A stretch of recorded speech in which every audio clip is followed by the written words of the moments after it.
কি? তুমি ভাবছো আমি তোমাকে এখানে গাড়িতে ফেলে রেখে একা বাসায় যাচ্ছি? উনি অবিশ্বাস্য দৃষ্টিতে জিজ্ঞেস করলেন আমায়।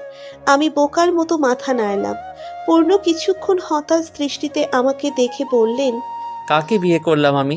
সত্যি তুমি আমার ধারণার চেয়েও বেশি স্টুপিড, তোরফা। তোমাকে গাড়িতে একা রেখে গেলে আমি বাসায় কিভাবে যাব? আর গেলেও বাসায় যে সবাইকে আমি কি বলবো? Oh God, you are really crazy. চোখ পাকিয়ে বললেন উনি। ওনার কথায় প্রথমে অবাক হলাম আমি। তার কথাই লজিক আছে। তবে মাঝ রাস্তায় আর কি জন্য গাড়ি থামাবেন আমি কিভাবে জানবো? উপরন্তু স্টুপিড বলাই আবারও রাগ হলো আমার। আমিও চোখ পাকিয়ে বললাম, তো এই মাঝপথে গাড়ি থামিয়েছেন কেন? আমি আর কি ভাববো? এমনিতেই তো কোনো কথা বলছিলেন না এতক্ষণ। তাই আমি ভাবতেই পারি আপনি আমার সাথে থাকতে যাচ্ছেন না। এজন্যই ভেবেছিলাম আমায় ফেলে চলে যাচ্ছেন এখানে। আর কোন কারণ হবে গাড়ি থামানোর? সিরিয়াসলি? এই তোমার বুদ্ধি? আমি চুপ করেছিলাম কারণ আমি এমনিতেও কম কথা বলি। আর তাছাড়াও তুমি কেঁদে কেটে ভূত হয়ে গেছো। এখন যে ঝগড়া করছো দেখতে পুরো পেতনির মতো লাগছে। ভয় পেয়ে কখন না জানি আমার হার্ট অ্যাটাক হয়। ওনার কথা শুনে রাগে বোম হয়ে গেলাম আমি। আমাকে একই সাথে ভূত পেতনি দুটোই বানিয়ে দিলেন। এই লোকের সাথে আমি একটু আগে বিয়ে করেছি। নিজের কপালের উপর নিজেরই দুঃখ লাগছে এখন। কথাই বলবো না আমি তার সাথে আর। রেগে মুখ ফুলিয়ে চুপচাপ জানালা দিয়ে বাইরে তাকিয়ে থাকলাম আমি। ভেবেছিলাম উনি হয়তো সরি টরি কিছু বলবেন, কিন্তু না। উনি তো পূর্ণ ভাইয়া। আমাকে পাত্তা না দিয়েই গাড়ির দরজা খুলে বাইরে চলে গেলেন। আর চোখে ওনার যাওয়ার দিকে অভিমানী চোখে চেয়ে রইলাম আমি। লোকটা এমন করে কেন সবসময় আমার সাথে? আর এই মাঝ রাস্তায়ও বা কি কাজ আছে ওনার? দরজা খোলার চেষ্টা করে দেখলাম উনি লক করে রেখে গেছেন আমায়। আর এক দফা মেজাজ খারাপ হচ্ছে ওনার উপর। কি এমন করতে গিয়েছেন উনি? হতাশ হয়ে গাড়ির সিটের সাথে হেলান দিয়ে ভাবতে লাগলাম আমি। শরতের মেঘগুলো উড়ে বেড়াচ্ছে আপন গতিতে। গাড়ির জানালা দিয়ে আকাশের দিক চেয়ে চেয়ে মেঘের ছোটাছুটি দেখছিলাম আমি। আচমকাই মেঘমালা জড়ো হয়ে আচমকা ঝরে পড়ল ধরণীর বুকে। এই অসময়ে বৃষ্টি দেখে অবাক হলাম আমি। প্রায় সাথে সাথেই মনে এলো পূর্ণ ভাইয়া তো বাহিরে গেছেন। আর উনি তো ছাতাও নিয়ে যাননি। ভিজে যাবেন তো। এই লোকটাও না, কি দরকার ছিল এই মাঝ রাস্তায় থেমে গাড়ির বাইরে যাওয়ার? পূর্ণ ভাইয়ার সাথে সাথে বৃষ্টির উপরও রাগ হলো আমার। কি দরকার ছিল এই অসময়ে বৃষ্টি আসার? উনি গাড়িতে আসার পর বৃষ্টি এলেই হতো। খানিক বাদে নিজের চিন্তা ভাবনার উপর নিজেই বেশ অবাক হলাম আমি। বিয়ে হতে না হতেই পূর্ণ ভাইয়ের জন্য এত চিন্তা করছি। নিজের এহেন আচরণকে নিজেরই ধারণার বাইরে মনে হচ্ছে আমার। হয়তো বিয়ে নামক পবিত্র বন্ধনের এটাই শক্তি। দুদিন আগেও যাকে নিয়ে কিছু ভাবিনি, এখন তার জন্য চিন্তায় ছটফট করছে মন। আমার চিন্তা ভাবনার মধ্যেই গাড়িতে ফিরে এলেন পূর্ণ ভাইয়া। মেরুন পাঞ্জাবিটা এইটুকুতেই বেশ ভিজে গেছে। চুল বেয়ে পানি পড়ছে ওনার। ভিজে যেন প্রচণ্ড বিরক্ত উনি। তার হাতে একটা বাদামি রঙা প্যাকেট। সেদিকে কৌতূহলী দৃষ্টিতে চেয়ে রইলাম আমি। তবে উনি প্যাকেটটা কোলে রেখেই চুলে হাত দিয়ে মাথা ঝাঁকালেন বার কয়েক। আর চুল থেকে পানির ছিটে ফোঁটা আমার গায়েও পড়ল। আমি চুপচাপ তাকে লক্ষ্য করছি। উনি এক পলক চাইলেন আমার দিকে। তারপর হঠাৎ করেই আমার দিকে এগিয়ে এসে আমার শাড়ির আঁচল টেনে দিয়ে ওনার মাথা মুছতে শুরু করলেন। ঘটনার আকস্মিকতায় স্তব্ধ হয়ে গেলাম আমি। বুকের মধ্যে হাতুড়ি পিটছে যেন। পিটপিটিয়ে কোনো রকম ওনার কর্মকাণ্ড দেখে যাচ্ছি আমি। উনি নিজের কাজ করতে করতে আমার দিকে না তাকিয়েই বললেন, এভাবে কি দেখছো? আমি আপনাকে রুমাল দিচ্ছি, ওটা দিয়ে মাথা মুছছেন। এটা আমার বিয়ের শাড়ি। এনিয়ে বেনিয়ে বললাম আমি। উনি থেমে ভ্রুকুচকে আমার দিকে এক মুহূর্ত তাকালেন। এরপর পুনরায় মাথা মুছে বললেন, বরই যদি না থাকে তবে বিয়ের শাড়ি দিয়ে কি করবে তুমি? পূর্ণ ভাইয়ের মুখে এই প্রথম বর কথাটা শুনে একটা শিহরণ জাগলো মনে।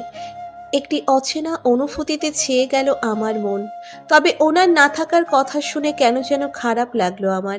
এভাবে কেন বললেন উনি? আমি কি ওরকম কিছু বলেছি?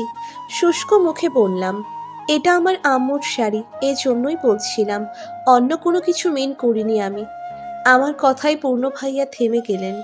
সুন্দর করে শাড়ির আঁচলটি আমার কোলের উপর দিয়ে সরে গেলেন দূরে ওনার জায়গায়। হাঁপ ছেড়ে যেন বাঁচলাম আমি। এতক্ষণ উনি কাছে থাকায় হৃৎপিণ্ডের ছটফট করছিল আমার। একটি স্বস্তির নিঃশ্বাস ফেললাম। একটু পর উনি বাদামি রঙের প্যাকেটটা আমার দিকে এগিয়ে দিয়ে বললেন, এটা নাও। উৎসুক হাতে প্যাকেটটা নিয়ে খুললাম আমি। ভেতরে কি আছে বের করতেই দেখি চিকেন বিরিয়ানি আর সাথে একটি চামচ। বিরিয়ানি দেখে যেন অবাক হলাম, ঠিক তেমনি পেটের মধ্যে লুকিয়ে থাকা পুরনো ক্ষুধা নাড়াচাড়া দিয়ে উঠল আমার। এমনিতেই বিরিয়ানি আমার খুব প্রিয়। এটা চোখের সামনে দেখে খাওয়ার লোভ সামলানো দুষ্কর হয়ে যাচ্ছে আমার জন্য, কিন্তু ওনার সামনে খেতে লজ্জাও লাগছে। তাই বললাম, এটা কেন এনেছেন? উনি সামনের দিকে তাকিয়েই গম্ভীর গলায় বললেন, বিরিয়ানি নিশ্চয়ই মানুষ খাওয়ার জন্যই আনে, খেতে দিয়েছি, চুপচাপ খাও। ওনার কথা শুনে যেন চমকে গেলাম, ঠিক তেমনি ভালো লাগাও ছেয়ে গেল অন্তরে। লোকটা এই বৃষ্টির মধ্যে আমার জন্য খাবার আনলেন? অতটাও খারাপ না উনি, আনমনে ভাবলাম।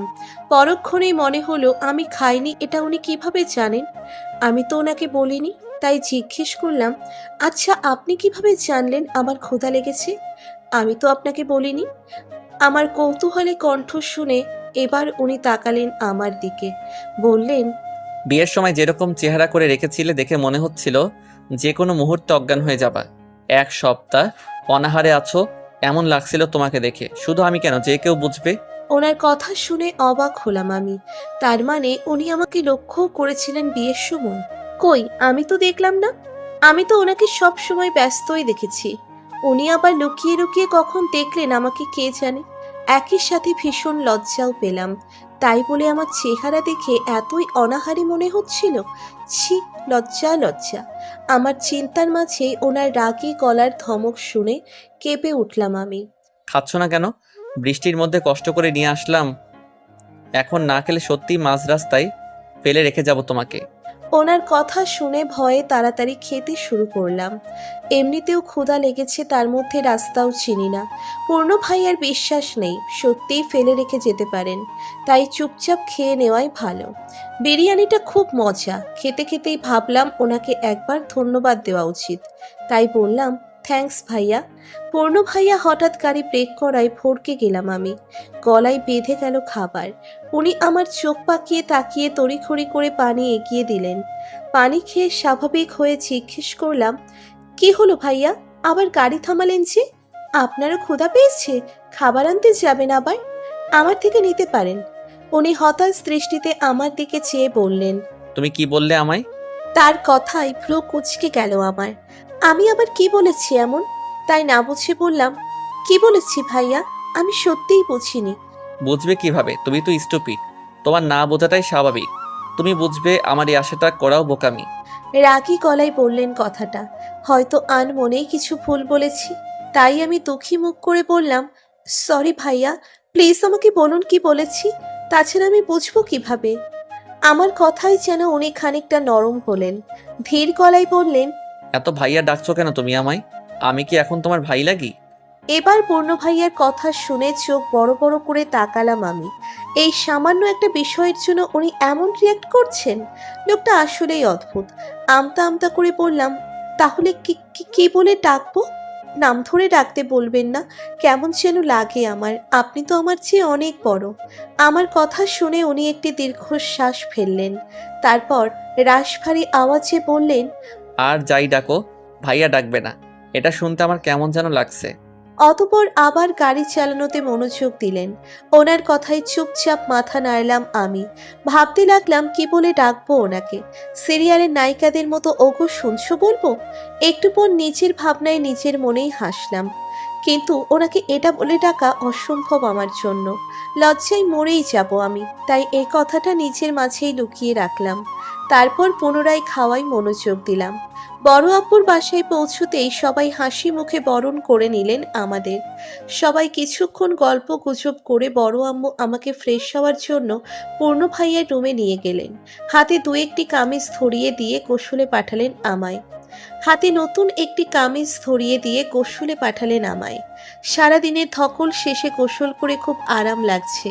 আমি বের হতেই দেখি বড় আম্মু আমায় দেখে মুচকি হেসে এগিয়ে এলেন।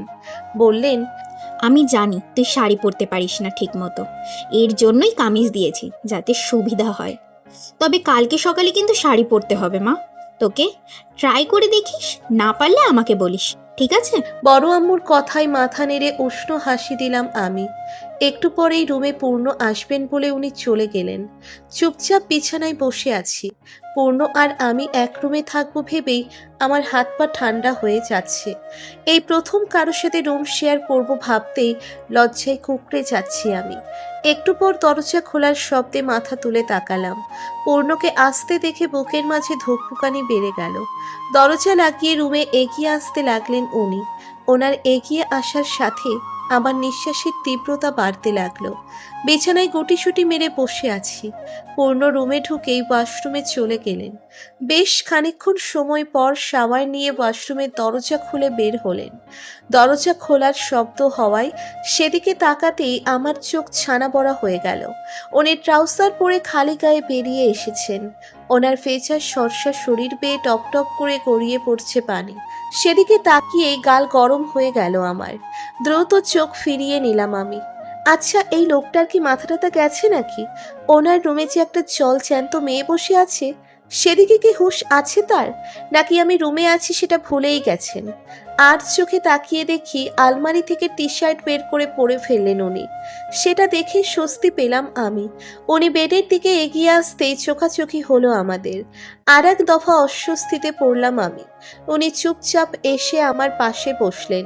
এদিকে এসির মধ্যেও আমি দরদর করে ঘামছি। পূর্ণ আমার দিকে না তাকিয়েই এসির পাওয়ার কমিয়ে দিলেন। শান্ত গলায় জিজ্ঞেস করলেন, কি ব্যাপার, এত ঘামছো কেন? কোনো অসুবিধা? আমি ধীর গতিতে মাথা নাড়লাম যে না, কোনো অসুবিধে হচ্ছে না আমার। কি জন্য অস্বস্তি হচ্ছে সেটা ওনাকে নাইবা বলি। আমাকে চুপ দেখে পূর্ণ আর কোনো কথা বললেন না। একটু পর দেখি উনি আমার দিকে এগিয়ে আসছেন। ওনাকে এগিয়ে আসতে দেখে চোখ বড় হয়ে গেল আমার। এদিকে আসছেন কেন এভাবে? মতলব তো ভালো লাগছে না ওনার। তবে খাটের একদম কিনারায় বসে থাকায় বেশি পেছাতেও পারলাম না আমি। চোখ মুখ কুঁচকে বিছানার চাদর খামচে ধরে খাটের সাথে লেগে থাকলাম কোনো রকম। একটু পর কোনো সারা শব্দ না পেয়ে চোখ খুলে দেখি উনি আমাকে পাশ কাটিয়ে ল্যাপটপ নিলেন সাইড টেবিল থেকে। তারপর নিজ মনে ল্যাপটপ অন করে কাজ করতে লাগলেন। এদিকে নিজের চিন্তা ভাবনায় নিজেই লজ্জা পেলাম আমি। কী সব ভাবছিলাম, ছি! কাল কি আপনি অফিস যাবেন? আস্তে করে জিজ্ঞেস করলাম আমি। আমার প্রশ্নে একবার ভ্রু তুলে তাকালেন উনি। তারপর পুনরায় ল্যাপটপের স্ক্রিনে মনোযোগ দিয়ে বললেন, হ্যাঁ, কেন? কাল কোনো বিশেষ কিছু আছে নাকি? ওনার কথায় বিরক্তিতে চোখ মুখ কুঁচকে ফেললাম আমি। এত রসকসহীন কেন লোকটা? বিয়ের পরের দিন কেউ অফিসে যায়? অবশ্য পরে ভাবলাম বাসায় থেকেও উনি কি করবেন? আমাদের তো আর প্রেমের বিয়ে নয়। আমরা প্রয়োজন ছাড়া কথাও বলি না তেমন। তাই ওনার বাসা থেকেও বিশেষ লাভ নেই। এর চেয়ে অফিসেই যাক উনি। ওনার দিকে তাকিয়ে দেখি তার দৃষ্টি সোফায় রাখা আমার ম্যাজেন্টা কালারের জামদানি শাড়ির উপর। একটু পরেই উনি বললেন, এটা কি মা দিয়েছে? ওনার কথায় মাথা নাড়লাম আমি। কাল সকালে শাড়ি পরবে? আবারও গালে হাত দিয়ে একই ভঙ্গিতে মাথা নাড়লাম আমি। উনি এবার কঠিন গলায় বললেন, শাড়ি পরতে পারো তুমি, নাকি সেদিনের মতো কালকেও খুলে যাবে? এবার আর চুপ করে থাকতে পারলাম না আমি।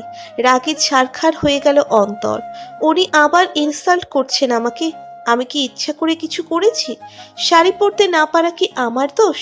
আমি রেগে মেগে বললাম, আমার অনুষ্ঠান ছেড়ে খুব একটা শাড়ি পরা হয়নি কখনো, তাই পরতে পারিও না ঠিক মতো। সবসময় আন্টিই পরিয়ে দিতেন। ওই দিন আন্টি খুব ব্যস্ত ছিলেন, তাই নিজে নিজেই পরেছি। এ ব্যাপারে আমাকে খোঁটা দিবেন না কখনো, বুঝেছেন? আমাকে রাখতে দেখে উনি মোটেও বিচলিত হলেন না। এক পলক আমাকে দেখে আবার কাজ করতে করতে বললেন, কাল সকালে ঠিক মতো শাড়ি পরতে পারবে তো? কাল আবার কোনোভাবে শাড়ি খুলে গেলে সবার সামনে আমার প্রেস্টিজ নষ্ট হয়ে যাবে। এই রিস্ক আমি নিতে পারবো না। তোমার মান সম্মান থাকুক না থাকুক, আমার বেশ আছে। তাই এখনই শাড়ি পরা প্র্যাকটিস শুরু করবে তুমি। Your time starts now. ওনার কথাই যেন আকাশ থেকে পড়লাম আমি। এই রাতের বেলা ক্লান্ত শরীর নিয়ে আমি শাড়ি পরা প্র্যাকটিস করব? বলে কি লোকটা, পাগল নাকি উনি? বিস্ময় চেপে কোনো মতে বললাম, আপনাকে মাথা নষ্ট হয়ে গেছে? এখন ঘুমানো বাদ দিয়ে শাড়ি পরবো আমি? উনি কাজ রেখে এবার আমার দিকে পূর্ণ দৃষ্টিতে তাকালেন। তার চাহনি দেখে থমকে গেলাম আমি। এভাবে কেন তাকিয়ে আছেন হঠাৎ? বাইরের লোকজন তো মনে করবে এমনিতেও আজ রাতে তোমার ঘুম হবে না, তাহলে রাত জাগলেও বা ক্ষতি কি? কথাটা বলেই পুনরায় কাজ করতে লাগলেন উনি। ওনার কথাটা বুঝতে আমার কয়েক সেকেন্ড লাগলো। অর্থ বুঝতে পেরে লজ্জায় লাল হয়ে গেলাম আমি। লোকটা এমন বেহায়ার মতো কথা বলতে পারেন জানতাম না তো। কিছুক্ষণ থম মেরে থাকতেই উনি বললেন, কি হয়েছে? একবার বলেছি কানে যায়নি? নিজে নিজেই শিখে নাও। অন্যের উপর নির্ভরশীল না হয়ে সব বিষয়ে স্বাবলম্বী হওয়া দরকার সবার। তাই তাড়াতাড়ি কাজ শুরু করো, নয়তো বাইরের লোকদের ধারণা সত্যি হতেও পারে। ওনার কথায় লজ্জায় অস্বস্তিতে মাথা ঘুরলো আমার। চোখ বড় বড় করে তাকালাম। মুখ দিয়ে আপনা আপনি বের হলো, ছি। তারপর তড়িঘড়ি করে বিছানা থেকে নেমে কামিজের ওপরই শাড়ি পরার চেষ্টা করতে লাগলাম ইউটিউব দেখে। নিজের কপালের উপর নিজেরই দুঃখ লাগছে এখন। কেউ কখনো শুনেছে বাসর ঘরে বর বউকে দিয়ে শাড়ি পরানো প্র্যাকটিস করায়? এটা কেমন মানুষের সাথে ফেঁসে গেলাম আমি খোদা। বেশ কয়েকবার ব্যর্থ চেষ্টা করে ক্লান্ত হয়ে গেলাম আমি। এদিকে পূর্ণ মনের সুখে বিছানায় হেলান দিয়ে নিজের মতো কাজ করেই যাচ্ছেন ল্যাপটপে। আমাকে শাড়ি পরতে দিয়ে নিজে কাজের মধ্যে যেন ডুবে গেছেন। ওনাকে দেখে মাথায় রাগ চড়ে গেল আমার। নিজে হেলান দিয়ে আরাম করছেন আর আমি কষ্ট করে শাড়ি পরবো? পারবো না আর আমি। যেটুকু শিখেছি যথেষ্টই শিখেছি। এরপর যা হবার দেখা যাবে। আর বড় আম্মু তো বলছেনই আমি ঠিকমতো না পারলে তাকে ডাকতে। তাহলে তো আমার টেনশনই নেই। অযথা এই লোকের কথা শুনে কেন কষ্ট করব আমি? আমার কি রেস্টের দরকার নেই? শাড়ি খুলে রেখে সোফায় ছুঁড়ে ফেললাম। তারপর কিছু না বলেই বিছানায় বসে পড়লাম আমি। ভেবেছিলাম উনি হয়তো কিছু বলবেন, এত তাড়াতাড়ি কেন উঠে এসেছি। তবে আমাকে অবাক করে দিয়ে উনি কিছু বললেন না। মনে মনে একটা স্বস্তির নিঃশ্বাস ফেললাম আমি। আর চোখে ওনার দিকে তাকিয়ে বেটের সাথে হেলান দিলাম। উনি এখনো কাজ করে যাচ্ছেন। এদিকে আমি ঘুমের চোটে ঢলে পড়ছি একটু পর পর। হঠাৎ ওনার গম্ভীর আওয়াজে ঝিমুনি কেটে গেল আমার। এভাবে না ঝিমিয়ে সরাসরি ঘুমালেই পারো। ঘুমু ঘুমু চোখে ওনার দিকে তাকিয়ে মাথা নাড়লাম আমি। যেন এটারই অপেক্ষায় ছিলাম এতক্ষণ। ওনার যত কাজ করার করুক, পারলে সারা রাত ল্যাপটপ নিয়েই থাকুক, কিন্তু আমি এখন ঘুমালেই বাঁচি। বিছানায় গা এলিয়েই ঘুম পাখিরা উড়ে এলো আমার কাছে।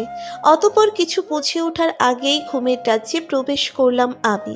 সকাল সকাল শাড়ি হাতে দাঁড়িয়ে আছি। বাথরুমে ঠিকমতো পড়তেও পারছি না। আয়না দেখে পড়তে পারলে ভালো হতো। দরজা ফাঁকা করে উঁকি মেরে দেখলাম পূর্ণ এখনো ঘুমিয়ে আছেন উপুর হয়ে। ঘুমালে সব মানুষকেই খুব ইনোসেন্ট লাগে, ওনাকেও ব্যতিক্রম লাগছে না। এখন কে দেখে বলবে বাচ্চার মতো উপুর হয়ে ঘুমানো এই লোকটা জেগে থাকলে এতটা গম্ভীর হয়ে যান? যাই হোক, উনি ওঠার আগেই আমাকে রুমে গিয়ে শাড়ি পরে ফেলতে হবে। তাই পা টিপে টিপে রুমে প্রবেশ করলাম আমি। আয়নার সামনে দাঁড়িয়ে শাড়ির কুচি করছি আমি। ড্রেসিং টেবিলের উপর ফোন রেখেছি। ওখানে ইউটিউব দেখে দেখে শাড়ি পরার চেষ্টা করছি। কাল রাতে প্র্যাকটিস করার ফলে কিছুটা উপকারী হয়েছে আমার। বেশ সহজেই পরে ফেললাম শাড়ি। বড় আম্মুকেও ডিস্টার্ব করতে হলো না এই সকালে। যাক, ওনার কথায় কিছুটা লাভবান তো হয়েছি। মনে মনে ভাবতে ভাবতেই শাড়ির আঁচল পিন দিয়ে গেঁথে দিলাম। হালকা সেজে বাইরে যাওয়ার জন্য রেডি হয়ে শেষবার নিজেকে আয়নায় দেখলাম। একদম নতুন বউ লাগছে। সাথে সাথেই মনে হলো আমি তো নতুন বই। নিজের ভাবনায় নিজেই হেসে পুনরায় আয়নায় তাকাতেই পূর্ণকে নড়ে চড়ে উঠে বসতে দেখে পেছন দিকে ঘুরলাম আমি। উনি ঘুম থেকে আড়ামোড়া ভাঙলেন। আমি কিছু না বলেই জানলার পর্দা সরিয়ে দিলাম। কালকের বৃষ্টির পর সকালের মিষ্টি রোদ হাসি মুখে প্রবেশ করলো রুম জুড়ে। পূর্ণ ঘুমো ঘুমো চোখে চেয়ে রইলেন আমার দিকে, ঠিক যেমনটা চেয়েছিলেন এই বাসায় প্রথম আসার দিন। তবে আমি অবাক হলাম ওনার ঠোঁটের কোণে সূক্ষ্ম হাসির রেখা দেখে। উনি কি হাসছেন নাকি? ভ্রু কুঁচকে সেদিকে চেয়ে থাকলাম আমি। ঘুমের রেশ মনে হয় কাটেনি ওনার। কিছুক্ষণ পর না পেরে জিজ্ঞেস করেই ফেললাম, কি হয়েছে? হাসছেন কেন? আমার কথায় ভ্রু কুঁচকে তাকালেন উনি। একবার চোখ বন্ধ করে কিছুক্ষণ পর মাথা ঝাঁকিয়ে চোখ খুললেন। এরপর মুখটা আবার বাংলার পাঁচের মতো গম্ভীর করে বললেন, এভাবে সংসারে যে বাইরে যাচ্ছ কেন? যে কারো হাসি পাবে তোমাকে দেখে। কথাটা বলে আমাকে পাশ কাটিয়ে ফ্রেশ হতে চলে গেলেন বাথরুমে। ওনার দিকে চোখ পাকিয়ে তাকিয়ে রইলাম আমি। আয়নায় নিজেকে পরখ করে দেখলাম আর একবার। না, খারাপ তো লাগছে না আমায়, বেশ ভালোই দেখাচ্ছে। কিন্তু তাও ওনার মুখ থেকে ভালো কথা তো বেরোবে না। খারাপ লোকটা সকাল সকালও ছাড়লো না আমায়। রাগাতেই হবে আমাকে। কথাই বলবো না আমি ওনার সাথে। কটমট করে ওনার দিকে তাকিয়ে রুম থেকে বেরিয়ে গেলাম আমি। যাওয়ার আগে লক্ষ্য করলাম ওনার বাথরুমের দরজা আধ খোলা রয়ে গেছে। বাথরুমের আয়না বরাবর দাঁড়িয়ে আছেন উনি।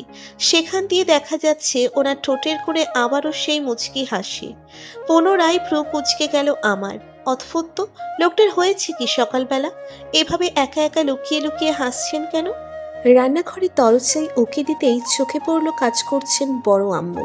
ওনার কাজে টুকিটাকি সাহায্য করছে রাইসা। আমি এগিয়ে গিয়ে চোখ দিলাম তাদের সাথে। আমাকে দেখে দুইজনই হাসি মুখে তাকালেন। আমিও হেসে বললাম, কি করছো তোমরা বড় আম্মু?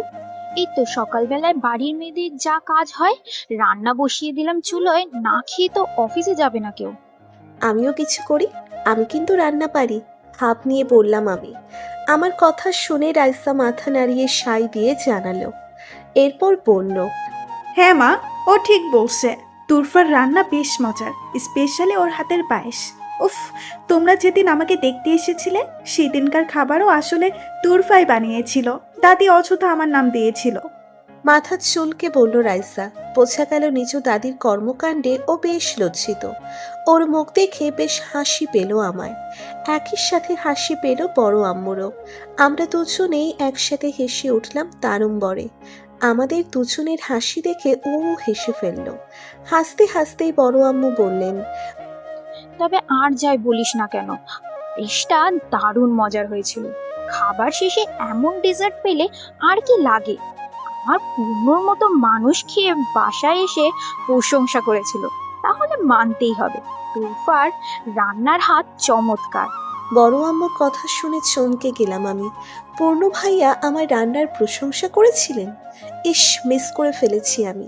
আজকেও আমি রান্না করলে কি তবে উনি প্রশংসা করবেন? মনে মনে ভাবলাম আমি। অতপর গল্পগুজব করতে করতেই আমরা তিনজন মিলেমিশে রান্না শেষ করলাম। খাবার টেবিলে বসে আছেন সবাই। আমি আর রাইসা মিলে সবাইকে খাবার সার্ভ করছি। একদিকে আন্টি আর প্রিয়া কথা বলছেন, অন্যদিকে বড় আপু আর পূর্ণ অফিসের কাজ নিয়ে আলোচনা করছেন। কাল একদিন বিয়ের জন্য অফিস মিস যাওয়ার কি কি কাজ হয়েছে, কি বাকি আছে, সেগুলো শুনে নিচ্ছেন পূর্ণ ভাইয়া। লোকটার সব কিছুতেই এত সিরিয়াসনেস দেখতে দেখতে মেজাজ খারাপ হচ্ছে আমার। আর প্রান্ত ভাইয়া বসে বসে বাবা বড় ভাইয়ের আলোচনা শুনছেন। উনি নতুন নতুন জয়েন করেছেন অফিসে, তাই ওনাকে নিয়মিত অফিস যাওয়ার জন্য, কাজ করার জন্য কড়া নির্দেশ দিচ্ছেন পূর্ণ। প্রান্ত ভাইয়া বেচারা কোনো উপায় না পেয়ে চুপচাপ মাথা নাড়ছেন ওনার কথায়। আমি আর রাইসা আর চোখে একে অপরের দিকে চেয়ে আছি ওনাদের কথা শুনে। রাইসা ঠিকই বলেছিল, পূর্ণ সত্যিই প্রান্ত ভাইয়াকেও নিজের মতো সিরিয়াস বানানোর ধান্দায় আছেন। আমি চোখের ইশারায় সান্ত্বনা দিলাম বেচারিকে। ও চোখের ইশারায় আমাকে সান্ত্বনা দিল এমন বোরিং সিরিয়াস জামাই পাওয়ার জন্য। সবাইকে সার্ভ করা শেষে আমরা দুজনও বসে পড়লাম টেবিলে। খাওয়া দাওয়া শুরু হতেই সবাই রান্নার প্রশংসা করলো। আজকের রান্নাগুলো আসলেই খুব মজা হয়েছে। বড় আপু প্রান্ত ভাইয়া খুব প্রশংসা করলেন খাবারের। এদিকে আমি যার প্রশংসা শোনার জন্য কষ্ট করে রান্না করলাম, ওনার কোনো খবরই নেই। জনাব এক মনে এমনভাবে খাচ্ছেন যেন 10 দিন ধরে অনশনে আছেন। এদিকে খাওয়া প্রায় শেষের দিকে ওনার। তার মানে প্রশংসা করার মুডে নেই উনি আজ। ওনাকে দেখে হতাশ হয়ে নিচের খাওয়ায় মনোযোগ দিলাম আমি। তখনই শুনলাম পূর্ণ মুখ খুললেন। বাহ, রান্নাগুলো বেশ ভালো হয়েছে। এটা ওই পায়েস না যেটা সেদিন খেয়েছিলাম রাইসাদের বাসায়? তারপর রাইসার দিকে চেয়ে বললেন, আজকেও খুব ভালো হয়েছে পায়েসটা। গুড জব রাইসা, তোমার রান্না আমার পছন্দ হয়েছে। ভালোই রাঁধতে জানো। ভাসুর হিসেবে নতুন বউকে তো আর খালি মুখে প্রশংসা করতে পারি না। কি গিফট চাই বলো? পূর্ণের কথা শুনে যেমন ভালো লাগলো তেমনি কষ্টও লাগলো। ভালো লাগলো কারণ উনি বাহিরে থেকে কঠোর হলেও ভেতর থেকে আন্তরিক। নতুন বউকে খালি হাতে প্রশংসা করতে হয় না, গিফট দিতে চাইছি, এটা ওনার থেকে আশা করিনি আমি। ভালো লাগলো কথাটা ওনার মুখ থেকে শুনে, কিন্তু কষ্ট লাগলো এটা ভেবেছে উনি একটা নতুন বউয়ের প্রশংসা করলেন ঠিক আছে, তবে বাসায় যে আরও একটা নতুন বউ আছে সেটা কি মাথায় নেই ওনার? ওনার নিজের বউ তো আছে এখানে, আমার কি প্রশংসা শুনতে ইচ্ছে হয় না? এসব ভেবে মনটা ছোট হয়ে গেল আমার। রাইসা গিফটের কথা শুনে খুশি হয়ে বলল, ধন্যবাদ ভাইয়া। আপনি বড় ভাই হিসেবে যে গিফট দিবেন না কেন সেটাই চলবে আমার। তবে ভাইয়া আর একটা কথা বলার ছিল। কি কথা বলো? ভ্রু কুচকে জিজ্ঞেস করলেন পূর্ণ। আজকের রান্নাটা আমি আর তুরফা দুজন মিলেই করেছি। সবজিটা আমি রান্না করেছি, আর আপনি যে পায়েসের কথা বললেন ওটা তুরফা বানিয়েছে। রাইসার কথা শুনে পূর্ণ ভাইয়া এক মুহূর্তের জন্য থমকে গেলেন। পায়েসটার শেষ অংশটুকু খাচ্ছিলেন উনি, কোনো মতে চুপচাপ গিললেন সেটুকু। ওনার মুখ দেখে হাসি পেল আমার। ভাবলাম এবার আমার প্রশংসা না করে কই যাবে চান্দু। এখন তো বুঝলেন যে না বুঝেই এই তোরফার প্রশংসা করছেন একটু আগে, তাই এবার সরাসরি ওনার প্রশংসা শোনার আশায় আর চোখে তাকালাম ওনার দিকে। উনি এক পলক আমার দিকে তাকালেন কোমল দৃষ্টিতে, যে দৃষ্টির ভাষা আমি ঠিক পড়তে পারলাম না। তবে আমার আশায় এক বালতি পানি ঢেলে দিয়ে উনি কথা ঘুরিয়ে বড় আব্বুর সাথে পুনরায় অফিসের আলোচনা করতে লাগলেন। বড় আম্মুর কোনো ঔষধ লাগবে কিনা সেটাও জিজ্ঞেস করলেন। অভিমানী দৃষ্টিতে ওনার দিকে তাকিয়ে থাকলাম আমি। সবারই খেয়াল আছে ওনার, শুধু আমারটাই নেই। যদি এমনই করা লাগতো তবে কেন বিয়ে করতে রাজি হয়েছিলেন আমাকে? অযথা এভাবে ইগনোর করে মানুষকে কষ্ট দেওয়ার তো কোনো মানে হয় না। সত্যিই ওনার সাথে আর কথা বলার ইচ্ছে হলো না আমার। যদি উনি আমাকে সবার সামনে এভাবে ইগনোর করতে পারেন তবে আমিও ওনাকে ইগনোর করতে পারবো। কি মনে করেন উনি নিজেকে? অভিমানে গজগজ করতে করতে নিজ মনে এসব ভাবলাম আমি। তারপর সবার সাথে খাওয়া শেষ করে চলে গেলাম রুমে। চুপচাপ সোফায় বসে ফোন টিপছি রুমে বসে। পূর্ণ রুমে এসে রেডি হলেন, ল্যাপটপের ব্যাগ নিয়ে চলেও গেলেন। আমি একটা বারও তাকাইনি ওনার দিকে, যেন উনি এই রুমে আসেনি এমনটা ভাব ধরে ফোন টিপেছি সারাটা সময়। ওনাকে ইগনোর করে খুব শান্তি লাগছে আমার। অন্তরে এক প্রকার পৈশাচিক আনন্দ লাভ করলাম আমি। এবার বুঝুক উনি কেউ ইগনোর করলে কেমন লাগে। উনি অফিস চলে গেলে বড় আম্মু আর রাইসার সাথে গল্প করার জন্য বের হলাম রুম থেকে। এখন একটু ভালো লাগছে, গল্প করতে মজা লাগবে। সারাটা দিন গল্প গুজব করে ফুরফুরে মনে সন্ধ্যায় ঘরে ফিরলাম আমি। রুমে এসে বিছানায় গা এলিয়ে দিতেই সাইড টেবিলে চোখ গেল আমার। একটা বক্স রাখা ওখানে, ভ্রু কুচকে সেদিকে তাকালাম আমি। এটা আবার কখন এলো এখানে? কেই বা রাখলো? ভাবতে ভাবতেই খুলে ফেললাম বক্সটা। রেশমি চুরির রিনে ছিনে আওয়াজে থমকে গেল মন। ঠোঁটের কোণে বিস্তৃত হলো প্রশস্ত হাসি। চুরির প্রতি দুর্বলতা আমার ছোটবেলা থেকেই আছে। লাল টুকটুকে কাছের চুড়ি ছুঁয়ে দিতেই মনটা ভালো হয়ে গেল আমার। তবে এটা কে এনেছে সেই প্রশ্ন এলো মনে। রুমে আমি আর পূর্ণ ছাড়া তো কেউ আসে না তেমন। তবে কি পূর্ণ এনেছেন আমার জন্য? উনি আমার জন্য চুড়ি এনেছেন ভাবতেই মন প্রফুল্ল হয়ে গেল আমার। প্রায় সাথে সাথেই ওনার শান্ত গলার আওয়াজ কানে এলো। যার রান্না সারা জীবনই খাবো তার প্রশংসা একদিন করে কি লাভ? ওটা না হয় অন্য কোনো দিনের জন্য তোলা থাক। পিছন ফিরতেই দেখি ওয়াশরুমের গেটের কাছে দাঁড়িয়ে আছেন উনি। মাত্র ফ্রেশ হয়ে বের হলেন। অতঃপর আমায় কিছু বলার সুযোগ না দিয়েই হাত মুখ মুছতে চলে গেলেন বারান্দায়। এদিকে ওনার কথা শুনে রীতিমতো হার্টবিট বেড়ে গেছে আমার। লোকটার আচরণ বড়ই অদ্ভুত, ওনাকে বুঝতেই পারি না ঠিকভাবে আমি। এই ভালো এই খারাপ উক্তিটা যেন ওনাকে উদ্দেশ্য করে লেখা হয়েছিল। দূর আকাশে চাঁদ উঠেছে, তার সৌন্দর্যের আলো ছড়িয়ে পড়েছে চারদিকে। বারান্দার এক প্রান্তে দাঁড়িয়ে আছেন পূর্ণ, ওনার থেকে খানিকটা দূরত্ব রেখে অপর পাশে দাঁড়িয়ে আছি আমি।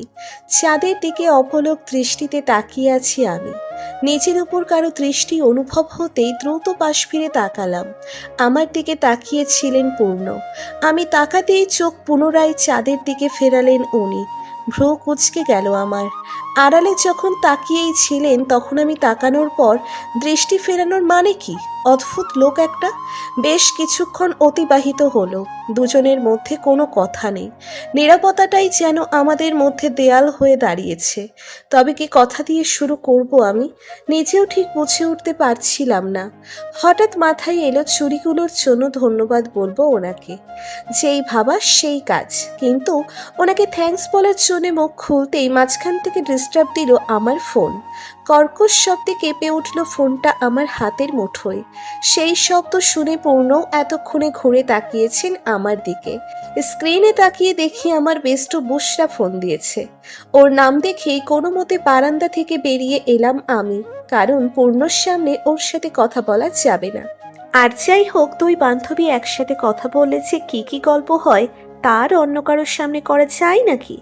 রুমের বাহিরে গিয়ে কথা বলতে এসেছি বুশরার সাথে।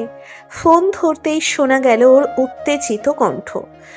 হ্যালো, তোর শয়তান মাইয়া, বিয়ে করে তো ভুলে গেছিস আমাকে। তোর মতো শ্যাওড়া গাছের পেটনিকে কি আর ভোলা যায় বল?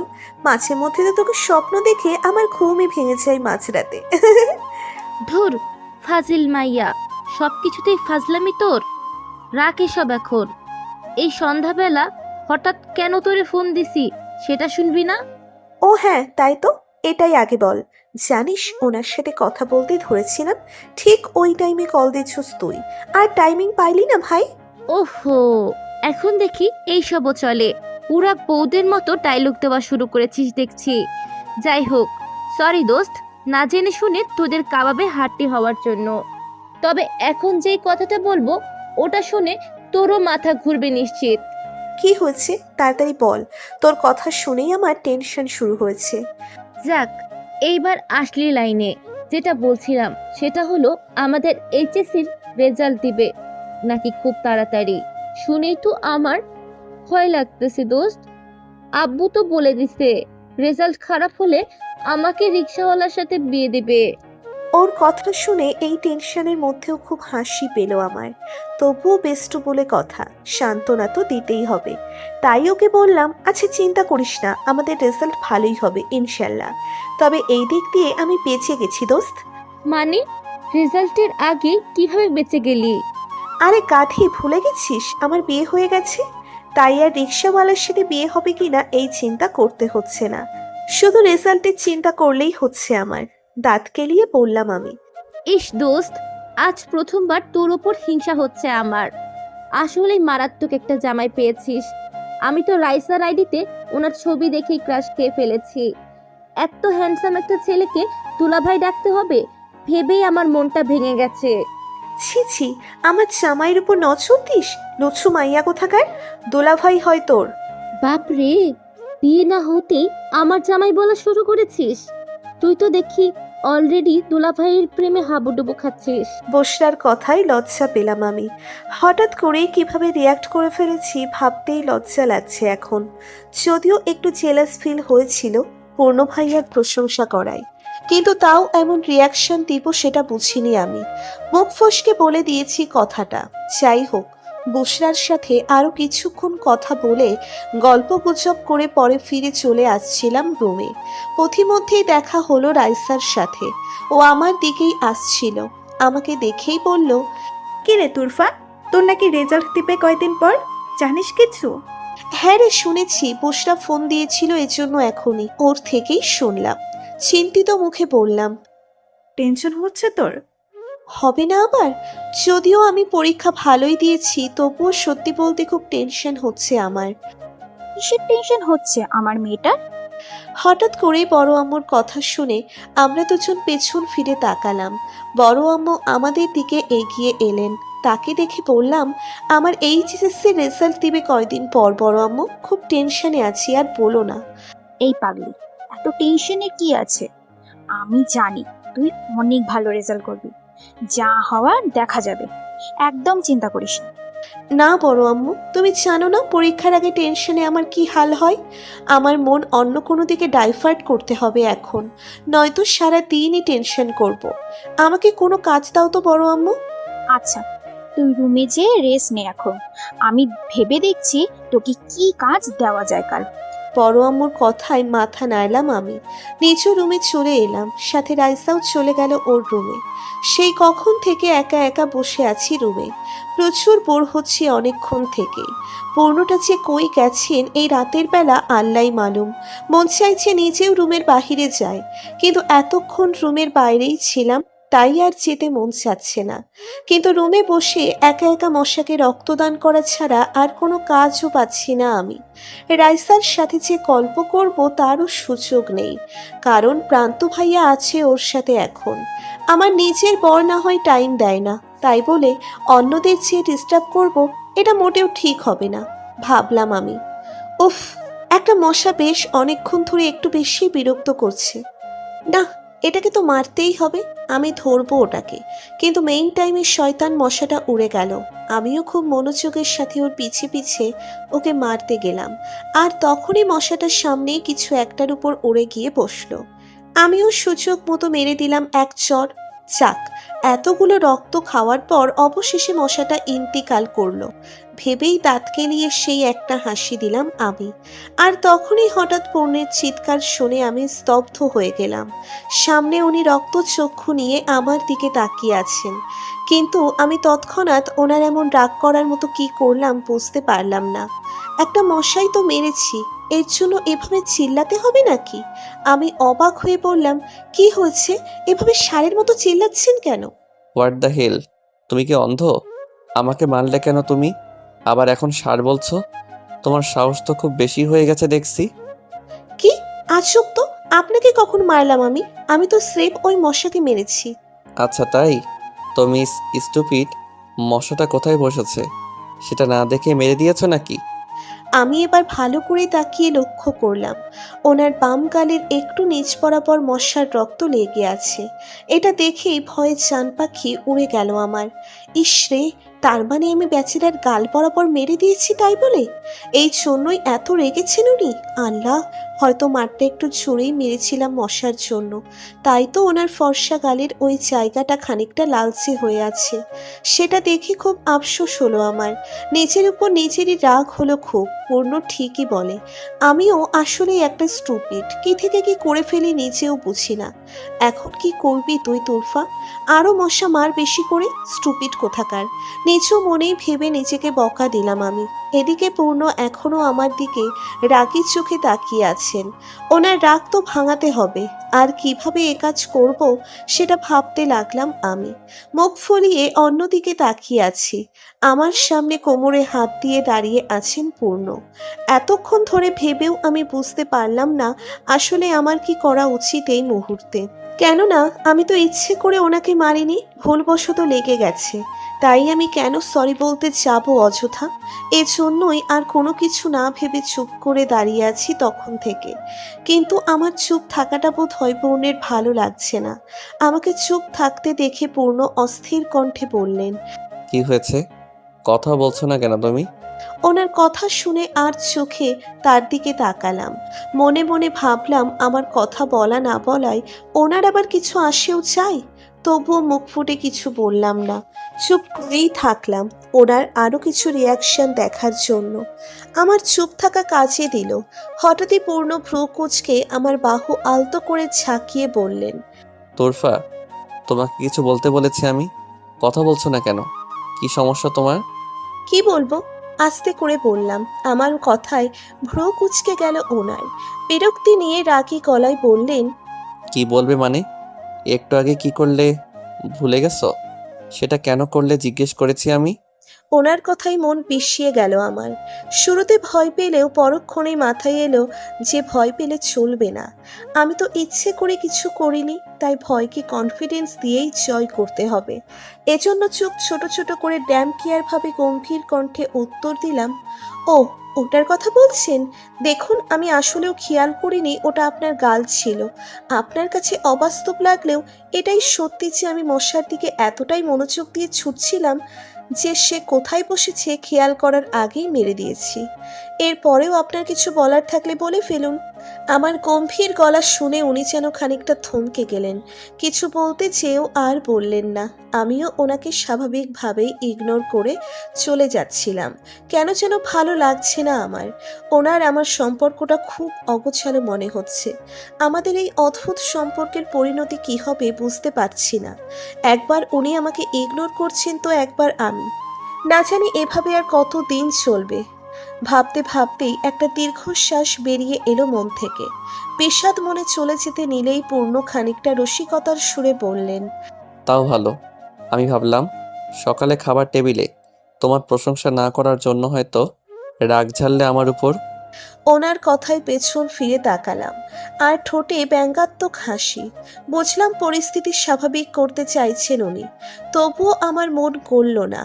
বারবার ওনার ইগনোর করার কথা মনে পড়তেই অভিমানের পাল্লা ক্রমশ ভারী হতে ধরেছে হৃদয় জুড়ে।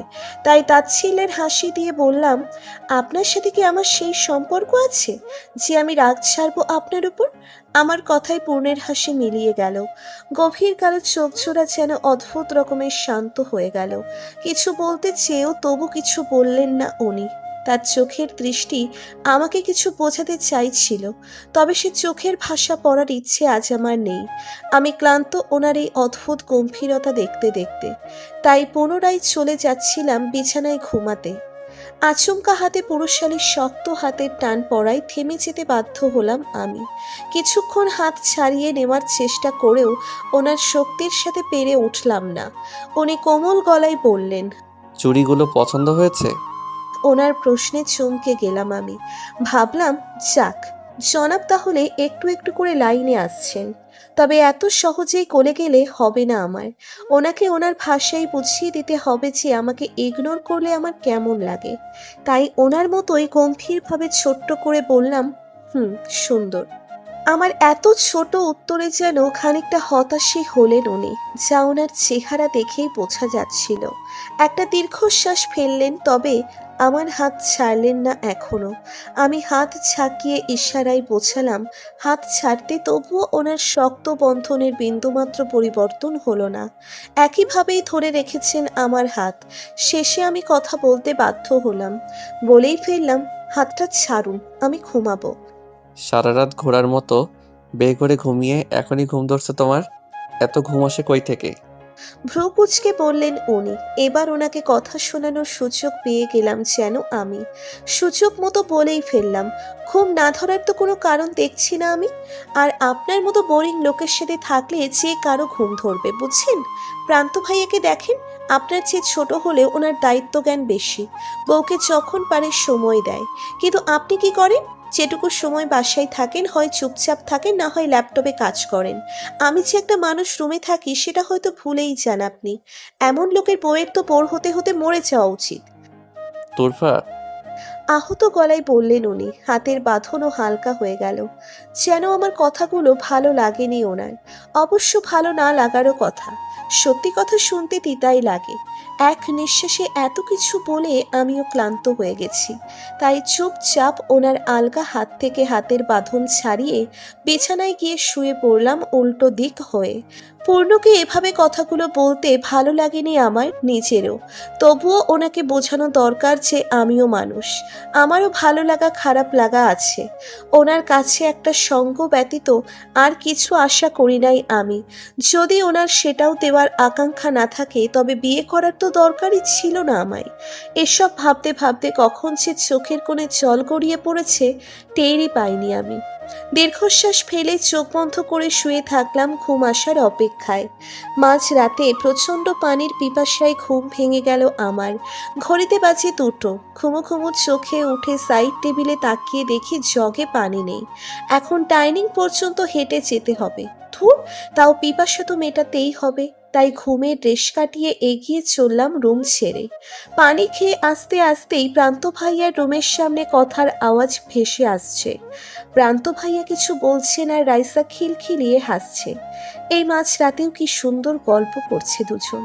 ভাবতেই মনটা ভালো হয়ে গেল আমার। রাইসার জন্য মনে মনে ভীষণ খুশি হলাম আমি। এরকম জীবন সঙ্গীই তো দরকার জীবনে। ভালো থাকুক সকলের ভালোবাসা। নিজ রুমে ফিরে এসে দেখি পূর্ণ বিছানার এক প্রান্তে নিঃশব্দে ঘুমুচ্ছেন। রুমে ড্রিম লাইটের আলো পড়ায় ওনার ফর্সা মুখটাই হলুদ আভা এসে অনন্য সৌন্দর্যের সৃষ্টি করেছে। ঘুমের মাঝেও কেন যেন বিষণ্ণ দেখাচ্ছে ওনাকে। হয়তো তখনকার আমার বলা কথাগুলোর জন্যই। আনমনেই ভাবলাম আমি। বিছানায় গিয়ে নিচু জায়গায় বসে হেলান দিতেই চোখ গেল তার গালের লালচে জায়গার দিকে। খোঁচা খোঁচা দাড়ির জন্য তেমন বোঝা যাচ্ছে না, তবুও সামান্য লালচে দাগটা চোখের আড়াল হলো না আমার। আপনা আপনি হাত চলে গেল সেখানে। আলতো হাতে হাত বুলিয়ে দিলাম তার গালে। এই মারাত্মক সুন্দর লোকটা আমার বর, আমার একান্তই আপন মানুষ। এটা ভাবতেই মনের মধ্যে অদ্ভুত শিহরণ জাগে। না চাইতেও যেন ওনার প্রতি খানিকটা দুর্বল হয়ে গেছি আমি। তবে ওনার মনে আমার জন্য কি আছে আমি এখনো জানি না। ওনার অনুভূতিগুলো যেন ধোঁয়াশে, ঠিক ওনারই মতো। নিজের চিন্তা ভাবনা শেষে আমি সরে যাচ্ছিলাম ওনার কাছ থেকে। ঠিক তখনই পূর্ণ হাত চেপে ধরলেন উনি আমার। ওনার ঘুম ভেঙে গেছে ভেবে লজ্জায় ভয়ে শ্বাস আটকে তাকালাম তার দিকে। তবে তিনি এখনো চোখ বন্ধ করে আছেন দেখে স্বস্তিও পেলাম একই সাথে। যাক, ভালো হবে উনি ঘুমাচ্ছেন, নয়তো আমাকে এভাবে তার দিকে তাকিয়ে থাকতে দেখে ফেললে বেশ লজ্জায় পড়তে হতো আমার। আলতো হাতে নিচের থেকে ওনার হাত সরানোর চেষ্টা করতেই দৃঢ় হলো ওনার হাতের বন্ধন। ভ্রু কুঁচকে গেল আমার। লোকটা ঘুমের মধ্যেও এভাবে শক্ত করে হাত চেপে ধরেছে। আজকে হাত ধরার কি হয়েছে ওনার? আজ চোখে ওনার দিকে তাকিয়ে হাত ছাড়ানোর ব্যর্থ চেষ্টা শেষে ক্লান্ত হয়ে ওভাবেই ঘুমিয়ে পড়লাম আমি। সকালবেলা বড় আম্মু আমাকেও পূর্ণকে একসাথে ডেকে পাঠালেন ওনার রুমে। আমরা দুজন যথারীতি ভদ্র ছেলে মেয়ের মতো চলে গেলাম সেখানে। গিয়ে দেখি বড় আপু ও বড় আম্মু বেশ সিরিয়াস মুখে বসে আছেন। আমাদের আসতে দেখেই বড় আম্মু বললেন, এসে গেছিস তোরা? যাক, ভালো হলো। তোদের সাথে একটা জরুরি কথা ছিল, বিশেষ করে পূর্ণ তোর সাথে। পূর্ণের দিকে তাকিয়ে পড়লেন বড় আম্মু। ভ্রু তুলে বড় আম্মুর দিকে তাকালেন তার ছেলে। এদিকে ওনাদের দুজনের দিকে ভ্রু কুচকে তাকিয়ে আছি আমি। ভাবছি কি এমন কথা বলার জন্য আমাদের এভাবে একসাথে ডেকে পাঠিয়েছেন বড় আম্মু। পূর্ণ বড় আম্মুর দিকে চেয়ে আছেন কি বলবে শোনার অপেক্ষায়। গম্ভীর মুখে বললেন, কি বলার ছিল মা, বলে ফেলো। ঠিক করেছি তোদেরকে কয়েকদিনের জন্য বের করে দেব বাসা থেকে। বড় আম্মুর কথা মাথার উপর দিয়ে গেল আমার। তাই ভ্রু কুচকে বলে উঠলাম, কি? প্রায় একই সময় পূর্ণও বলে উঠলেন কথাটা। একসাথে দুজনের কথা বলায় চোখদ্বয় আপনা আপনিই মিলিত হলো আমাদের। আমাদের রিয়াকশন দেখে বড় আপু হেসে বড় আম্মুকে বললেন, তুমিও না জুই, বোরকে দিলে বাচ্চাদের।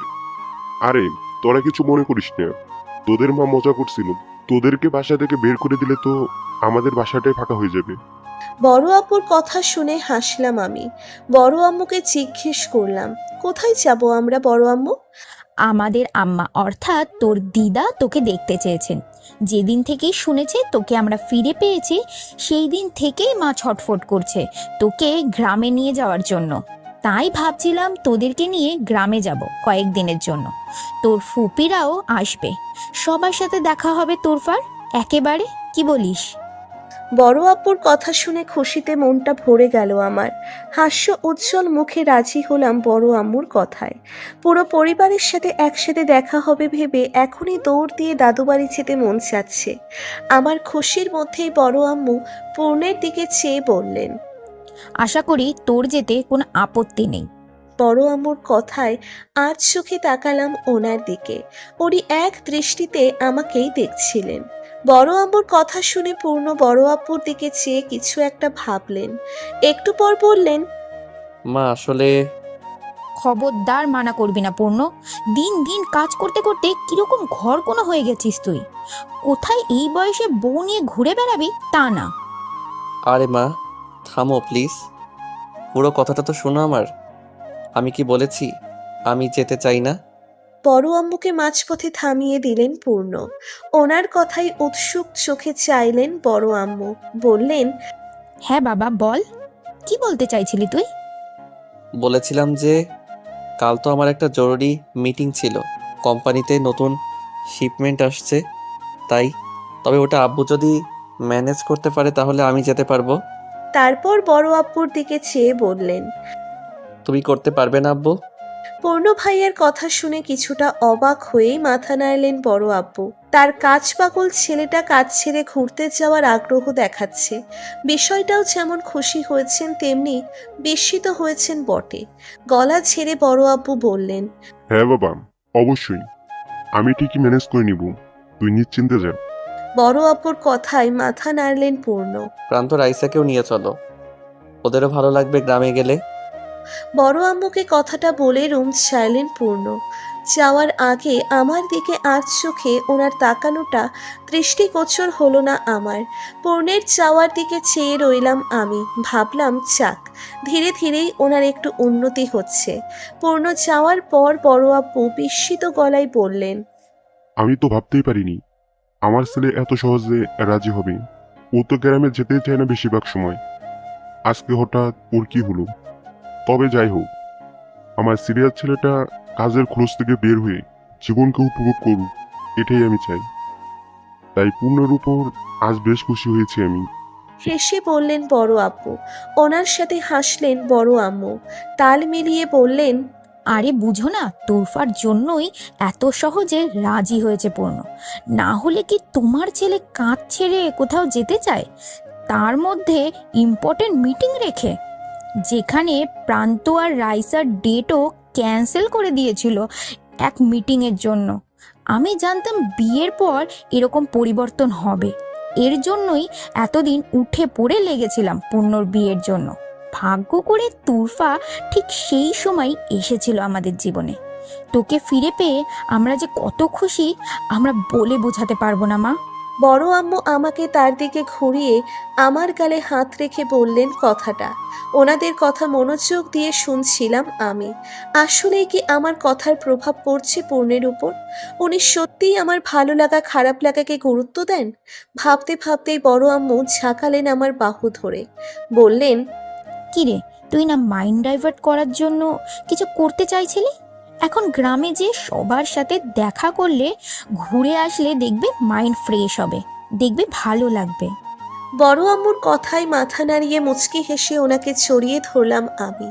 আসলেই মন ভালো করার জন্য কোথায় ঘুরে আসার চেয়ে ভালো প্ল্যান আর কিছুই হতে পারে না। তার মধ্যে পুরো পরিবার একসাথে গেলে তো কথাই নেই। ঠিক আছে বড় আম্মু, তোমরা রেস্ট নাও তাহলে। আমিও রুমে গিয়ে প্যাকিং শুরু করে দিই। আমার আর তর্স হয়েছে না দাদাবাড়ি যাওয়ার জন্য। বড় আপু ও বড় আম্মুকে উদ্দেশ্য করে কথাটা বলেই মনের সুখে গুনগুন করতে করতে চলে এলাম তাদের রুমের বাইরে। খুশি মনে ভাবলাম, যাক, সামনের কয়েকটা দিন ভালো কাটতে চলেছে তাহলে। রুমের মাঝখানে বসে ফুরফুরে মনে কাপড় গোছাচ্ছি। পূর্ণ এখনো আসেননি রুমে, প্রান্ত ভাইয়ের সাথে কথা বলছেন বাইরে। কাপড় গোছানো শেষ করে ছোট্ট ট্রাভেল ব্যাগ খুঁজছি। কয়েকদিনের জন্যেই যাওয়া, আমার ভারী সুটকেস টানতে পারবো না। বড় আম্মু তো বলেছিল ছোট ব্যাগটা রুমেই আছে, অথচ আলমারি ঘেটেও পেলাম না কোথাও। আর একবার ভালো করে চোখ ঘোরাতেই আলমারির উপরে দেখতে পেলাম ব্যাগটা। কাঠের আলমারির উপরের এক সাইডে যত্নে পলিথিনে মুড়িয়ে রাখা হয়েছে ব্যাগটাকে। পা উঁচু করে হাত দিয়ে ধরার চেষ্টা করলাম প্রথমে, কিন্তু হাইটে কম হওয়ায় ব্যাগটা লাফিয়ে ধরাও কঠিন আমার জন্য।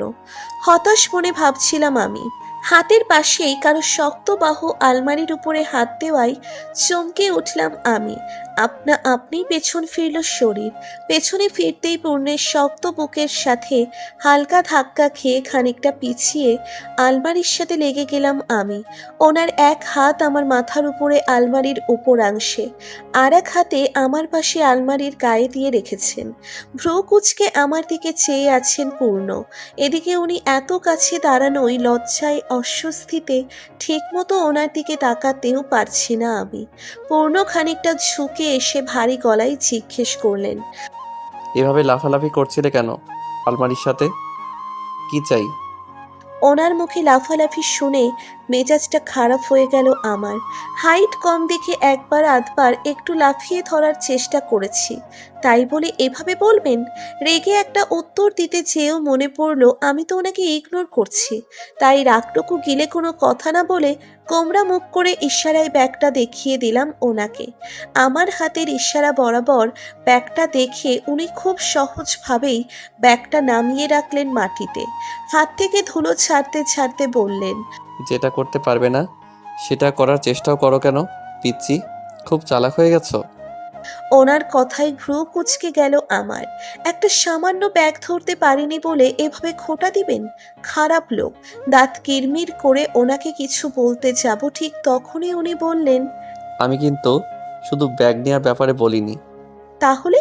খানিকটা অবাক সুরেই কথাটা বেরিয়ে গেল আমার মুখ থেকে। এবার পূর্ণ কিছুটা এগিয়ে এলেন আমার দিকে। ওনার এগোনো দেখে আলমারির সাথে আরও কিছুটা লেপটে গেলাম আমি। উনি আবারও খানিকটা ঝুঁকে এসে বললেন, সারাক্ষণ যার পটপট করে কথা বলার অভ্যাস, তার জন্য এইভাবে চুপ করে থাকাটা সম্ভব নয়। তুমি আমাকে ইগনোর করছো বুঝতে পারছি। এই যে কথা বলার জন্য তুমি মনে মনে ছটফট করছো, এটাও কিন্তু আমি ঠিকই বুঝতে পারছি। তাই বেশি চালাকি না করে আবার আগের মতো কথা বলা শুরু করো, বুঝেছো স্টুপিড? ওনার কথায় আমি অবাক হয়ে আর চোখে তাকালাম তার দিকে। লোকটা কিভাবে বুঝে গেল আমার মনের কথা? আমি আসলেই ভেতরে ভেতরে কথা বলার জন্য ছটফট করছিলাম, কিন্তু ওনার গম্ভীরতার কারণেই চুপ করেছিলাম। এখন উনি যেহেতু নিজের থেকেই কথা বলছেন, আবার আমার সাথে কথা বলতে চাইছেন, তাই এভাবে চুপ করে থেকে আর লাভ নেই। এজন্য অবশেষে মুখ খুললাম আমি। মুখ ভেঙচিয়ে বললাম, আমাকে স্টুপিড বললে কিন্তু কথা বলবো না আমি আপনার সাথে। আমার কথায় বাঁকা হাসলেন উনি। চোখ টিপে বললেন, দেখা যাবে। ওনার চোখ টিপা দেখে ভ্রু কুঁচকে গেল আমার। কথাই বলে না ঠিক মতো, আবার চোখ টিপ দিচ্ছে। ঢং যত সব। আনরোম্যান্টিক বোরিং লোক। ধীর আওয়াজে বিড়বিড় করলাম। আমার কথায় ভ্রু তুলে তাকালেন উনি। চোখ পাকিয়ে বললেন, কি বললে তুমি? ওনার প্রশ্ন শুনে আমি থতমত খেয়ে গেলাম। শুনে ফেললো নাকি আবার? কোনো মতে বললাম, কিছুই না। শুনেছি আমি। রাগী গলায় বললেন উনি। ওনার এক্সপ্রেশন দেখে হাসি পেল আমার। তাচ্ছিল্যের হাসি হেসে বললাম, ভালো হয়েছে শুনেছেন, এখন সরুন আমার সামনে থেকে। বলেই ওনাকে সরিয়ে সাইড কেটে যাওয়ার চেষ্টা করলাম আমি, কিন্তু উনি বাহু আটকে থামিয়ে দিলেন আমায়। আমি ভ্রু কুঁচকে ওনার দিকে চাইলাম, তবে উনি আমার চাহনিকে পাত্তা দিলেন না। আমাকে আলমারির সাথে ঠেসে ধরে এগিয়ে আসতে লাগলেন আমার দিকে। ওনার চোখের চাহনি গভীর, যে চাহনিতে তাকিয়ে থাকার সাধ্য নেই আমার। চোখ নিচে নামিয়ে বললাম, কি চাই আপনার? বলবো? ওনার ধীর গলার গাম্ভীর্যপূর্ণ রহস্যময় আওয়াজে যেন ছিল এক মাদকতা। আপনা আপনি হ্যাঁ সূচক মাথা নাড়লাম আমি। আমার মাথা নাড়া দেখে নিচের ঠোঁট কামড়ে হাসলেন উনি। আমি অবাক চোখে তাকিয়ে রইলাম সেদিকে। এভাবে কখনো হাসতে দেখিনি ওনাকে।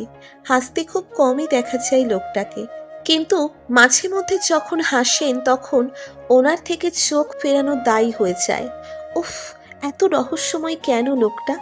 এদিকে আমি তার উত্তরের অপেক্ষায় অস্থির হয়ে আছি, আর অন্যদিকে উনি আমাকে আলমারির এক পাশে ধরে রাখা অবস্থায় অন্য পাশের পাল্লা খুলে শার্ট বের করলেন। চোখ পিটপিটিয়ে ওনার কর্মকাণ্ড দেখে যাচ্ছি আমি। একটু পর আমাকে হঠাৎই ছেড়ে দিয়ে উনি বললেন, শার্ট চাই আমার, বুঝেছো? এখন সরো সামনে থেকে স্টুপিড। বলেই উনি বাঁকা হেসে ভাব নিয়ে চুল ঠিক করতে করতে আমাকে সাইড দিয়ে চলে গেলেন ওয়াশরুমে। পুরো ঘটনা যেন মাথার উপর দিয়ে গেল আমার। চোখ বুজে গেলাম। উনি আমাকে বোকা বানিয়েছেন তখন। রাগে ওনার চুল ছিঁড়তে মন চাইল আমার। হাতের কাছে থাকা একটি কাপড় গোল করে রেগে ছুঁড়ে মারলাম ওনার দিকে। পূর্ণের গায়ে না লাগলেও পায়ের কাছে গিয়ে পড়ল কাপড়টা। উনি সেটা দেখে প্রথমে ভ্রু কুঁচকালেও একটু পর উচ্চস্বরে হেসে উঠে ওয়াশরুমে ঢুকলেন। এদিকে রাগে আমার কাজ চলছে। লোকটা আসলেই খুব খারাপ, সব সময় এরকম করে আমার সাথে। ধান্দাবাজ লোক কোথাকার। পরের দিন সকালবেলা বড় আব্বু বাদে আমরা সবাই রেডি হয়ে আছি দাদাবাড়ি যাওয়ার জন্য। বলতে গেলে সবাই অপেক্ষা করছি পূর্ণের জন্য, কারণ মহাশয় অনেকক্ষণ থেকে ফোনে কথা বলছেন অফিসের লোকদের সাথে। একটু পর উনি এগিয়ে এসে চিন্তিত মুখে বললেন, মা, তোমরা সবাই যাও, আমার একটু অফিস যেতে হবে।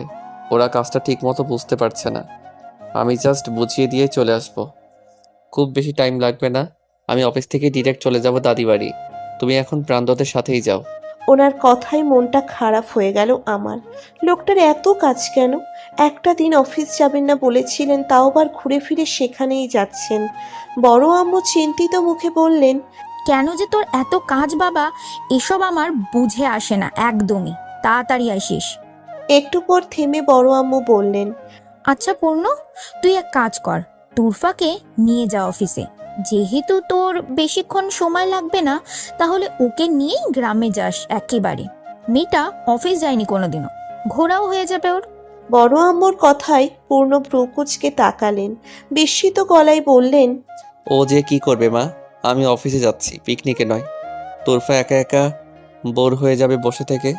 কিচ্ছু বোর হবে না তোরফা, তুই বেশি জানিস আমার থেকে। এখন কথা না বলে চুপচাপ বের হ, নয়তো গ্রামে যেতে দেরি হয়ে যাবে তোর। যা তোরফা, তুইও বের হ পূর্ণর সাথে। আমরাও বের হচ্ছি এখন, আর কোনো কথা হবে না এখানে। আমি চেয়ে চেয়ে মা ছেলের কথা শুনছিলাম, তবে শেষের দিকে বড় আম্মুর কড়া গলার নির্দেশ অমান্য করতে পারলাম না আমি আর পূর্ণ। তাই চুপচাপ বের হয়ে গেলাম পূর্ণের সাথে ওনার অফিসের উদ্দেশ্যে। পূর্ণ মনোযোগ দিয়ে ড্রাইভ করছেন, এদিকে ওনার পাশে সিটে বসে বসে আমি মুখ ফুলিয়ে ভাবছি, কোথায় ভেবেছিলাম যে একসাথে সবাই গল্প করতে করতে বাড়ি যাব, এখন ওনার সাথে বসে চুপচাপ যেতে হবে আমাকে। ভাবতে ভাবতেই ঘুম ধরেছিল আমার। একটু পর পূর্ণের ডাকে জেগে উঠলাম আমি। অফিসে পৌঁছে গেছি আমরা। গাড়ি থেকে নেমে একটি দীর্ঘশ্বাস ফেলে ওনার পিছু পিছু হেঁটে চললাম অফিসের দিকে। অফিসে আমরা দুজন প্রবেশ করতেই আমাদের সালাম দিলেন গার্ডরা। অফিসের সবাই পূর্ণকে দেখে দাঁড়িয়ে গুড মর্নিং স্যার বলল। উনিও জবাব দিলেন। যেহেতু সময় বেশি নেই, তাই পূর্ণ তখনই আমাকে পরিচয় করিয়ে দিলেন সবার সাথে। সবাই আমাকে সালাম দিয়ে আমায় আর পূর্ণকে কংগ্রাটস জানালো। এরপর পূর্ণ সবাইকে কাজ করতে নির্দেশ দিয়ে আমায় হাত ধরে নিয়ে এগিয়ে চললেন ওনার কেবিনের দিকে। সবাই আবার নিজের মতো কাজ করতে লাগলো। এখানে সবাই যে ওনাকে অনেক শ্রদ্ধা সম্মান করে ও মেনে চলে, বিষয়টা বুঝতে পারলাম। আশেপাশে দেখতে দেখতে এগিয়ে যাচ্ছিলাম আমি। একটি কেবিনের সামনে গিয়ে দরজা খুলে পূর্ণ ভেতরে প্রবেশ করলেন। এরপর আমার দিকে ঘুরে পড়লেন। এসো। আমিও চুপচাপ ভদ্র মেয়ের মতো প্রবেশ করলাম সেই রুমে। পূর্ণ হাত ঘড়িতে সময় দেখলেন, এরপর কোনো একজনকে ফোন দিয়ে বললেন, হ্যালো, আমি ওকে আমার কেবিনে রেখে যাচ্ছি, তুমি একটু এসে চেক করবে ওর কিছু লাগবে নাকি, আর একটু টাইম দিবে ওকে। Got it? ওপাশ থেকে কি জবাব এলো শুনতে পেলাম না, তবে পূর্ণ আর কোনো কিছু না বলেই ফোনটা কেটে দিলেন। আমি দাঁড়িয়ে দাঁড়িয়ে ওনার কর্মকাণ্ড দেখছিলাম। হঠাৎ উনি আমার হাত ধরে নিয়ে গিয়ে ওনার চেয়ারে বসিয়ে দিলেন। একটু পর কোমল গলায় বললাম, কিছু খাবে? আমি কিছুটা অন্যমনস্কভাবেই না বোধক মাথা নাড়লাম। উনি একটা দীর্ঘশ্বাস ফেলে চলে গেলেন। ওনার যাওয়ার দিকে তাকিয়ে বললাম, একটু তাড়াতাড়ি আসবেন প্লিজ।